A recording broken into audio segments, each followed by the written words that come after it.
Sa mga soki ko, one soki ko na, huwag kayong magpaayo sa iba. So, babalik din kayo. Nagtitipid nga kayo para maka-discount dito sa akin. Tapos pumunta pa kayo sa iba. So, ayan, tingnan nyo. O, tingnan nyo yung hair nyo. Ayan. O, diba? Hi! Soki! Soki nga giraw-raw ang buhok. Ayan. Yun, sa mong buhok i-bleach? Wala ka kabalo nga i-bleach siya. Mura, late na nako pag start na. Kaya nga kung gusto ato is color lang ang treatment. Ako ba yung gamitin sa imo no? Gani. Soki ko ba yan siya mga kalugit? So ngayon, soki ko siya nagpaayos sa iba. Tingnan nyo, gi-bleach ang hair niya. So, ang gagawin namin, back to zero na naman kami. Mas okay pag gi-bleach imo kay gihat balayad si imong buhok. At least dili full. Pwede pa siya mariba. Nari kay full bleach man siya. Tapos ang tawa ko nagpangit. So, kinangano laton pa na ako ang matubo bago na pa danon. Mura na, iyon sa imong buhaton, sa imong hair. Ikaw, kung siya ba ito naman? Nag-try ka, ayaw mo nag-tsaka ka, ayaw mo hair. Nagkaputol siya no? Ang laki ng upo. Grabe. Actually, hindi ni siya hilig o ganitong kulay. Hindi ba, hindi ka hilig nga ni mga dark lang ka. Sa una, ganit gibalayad, sinindot na ganitong balayad siya kulay. Hindi pa usap pa kayo mo, kini kay Paul. Nakasayang mo. Tapos ang gupit pa dyan, di. Gupitin na siya nun. Straight man ni. Pero hiwi, di ba? Oo. Pero yung sa hair mo no, grabe ka ano. Pero ganaan ka sa kulay nga ni. Hindi gani. Nga no, nagsugot ng ka nga yung kulay. Hindi may color akong gusto kong din pakita. Oo, tapos wala na follow. sa mga soki ko, one soki ko na, huwag kayong magpaayo sa iba. So, babalik din kayo. Nagtitipid nga kayo para maka-discount dito sa akin. Tapos pumunta pa kayo sa iba. So, ayan, tingnan nyo. O, tingnan nyo yung hair nyo. Ayan. O, diba? Ano nga?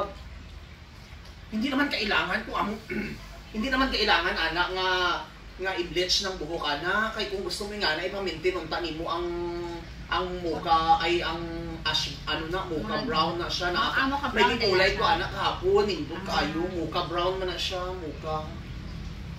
So anong ibuhato nato i-dark nato ana i-dark nato mas okay pag gani nga ikaw na kulay ato mo di ba ikaw na kulay di ba i-maintain na lang to nako sa Watsons ko nag pero wala ka nagpakulay ato sa iba lang. Tapos amo lang dito. Amo lang dito ang ano.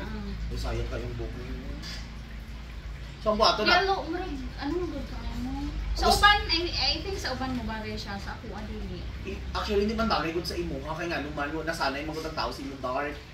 Okay lang unta mga light brown, medium brown, mga light black lang. Dark brown man ka dati sa ako, di ba? Niya dito pag gibalayad na lang imong buhok mas okay mo. Wala sila suggest nga unta gapariban ka or ano gisadya man guro ni sayang imong buhok niyo.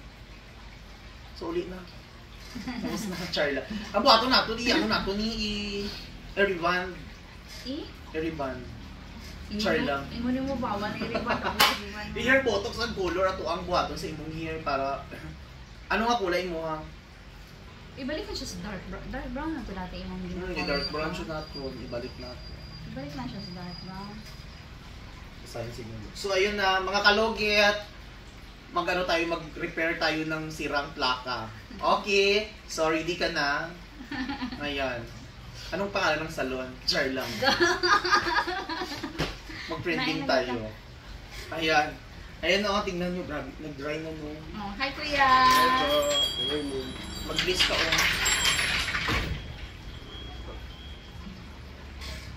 Very good na si kuya ay. So ayan, ready na? Okay. Sure na, go na. Yes, tapos na.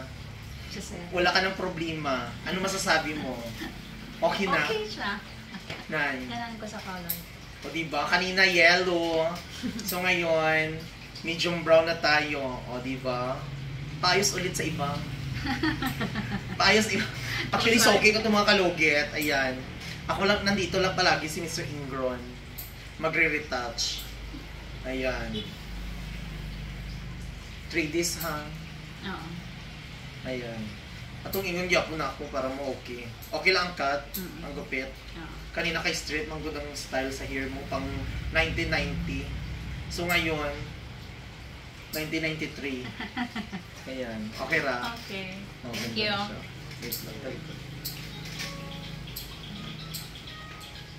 Ayan na. Oh.